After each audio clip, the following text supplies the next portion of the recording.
দক্ষতা, চোখ ধাঁধানো নাচ, অনবদ্য সৌন্দর্য আর মুগ্ধ করা এক্সপ্রেশন সব মিলিয়ে ৯০-এর দশকে বলিউডের এক অপ্রতিরোধ্য সেন্সেশন ছিলেন মাধুরী দীক্ষিত, যিনি ছিলেন ১৯৯০ ও ২০০০-এর দশকের শুরুতে ভারতের সর্বোচ্চ পারিশ্রমিক প্রাপ্ত সেলিব্রিটিদের একজন। এত গুণে গুণান্বিত জনপ্রিয় এই শিল্পীর সিনেমাও নাকি নিষিদ্ধ করা হয়েছিল, তাও আবার অশ্লীলতার অভিযোগে।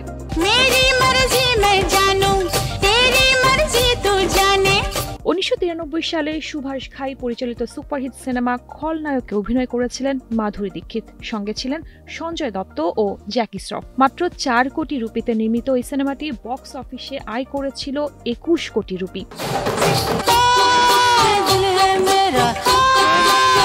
তবে শুধু বাণিজ্যিক সাফল্য নয়, খলনায়ক হয়ে উঠেছিল বছরের সবচেয়ে আলোচিত সিনেমাগুলোর একটি। আর তার প্রধান কারণ গান চোলি কে পিছে ক্যা হে। আলকা ইয়াগনিক ও ইলা অরুণের গাওয়া এই গানটির সঙ্গে মাধুরীর এক্সপ্রেশন ও নাচ মিলে এক অন্যরকম আলোড়ন তোলে।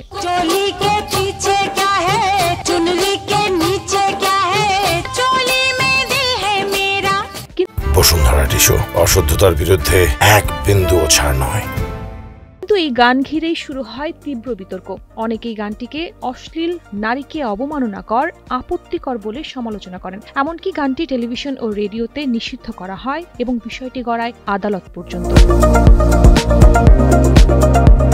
অভিযোগকারীরা সেন্সর বোর্ডের কাছে দাবি জানায় গানটি সিনেমা থেকে বাদ দিতে হবে, ক্যাসেট বাজার থেকে তুলে নিতে হবে।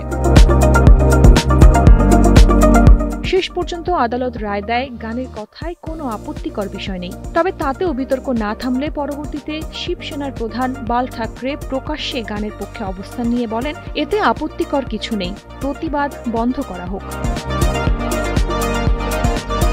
সময়ের সঙ্গে বিতর্ক থেমে গেলেও গানটির জনপ্রিয়তা যেন সময়কে ছাপিয়ে গেল।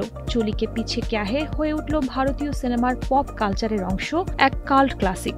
এমনকি ২০২৪ সালে কারিনা কাপুর, টাবু ও কৃতি স্যানন অভিনীত ক্রু সিনেমায় এই গানটি নতুন সংস্কার চলিকে পিছে ক্যা হে 2.0 ব্যবহার করা হয় ব্যাকগ্রাউন্ড মিউজিকে। ৩ দশক পরও গানটি পায় দর্শকদের ভালোবাসা, প্রমাণ করে যাকে একসময় নিষিদ্ধ করতে চাওয়া হয়েছিল সেটাই আজ ভারতীয় সিনেমায় এক ইতিহাস। শার্লিন সুমি, কালের কণ্ঠ।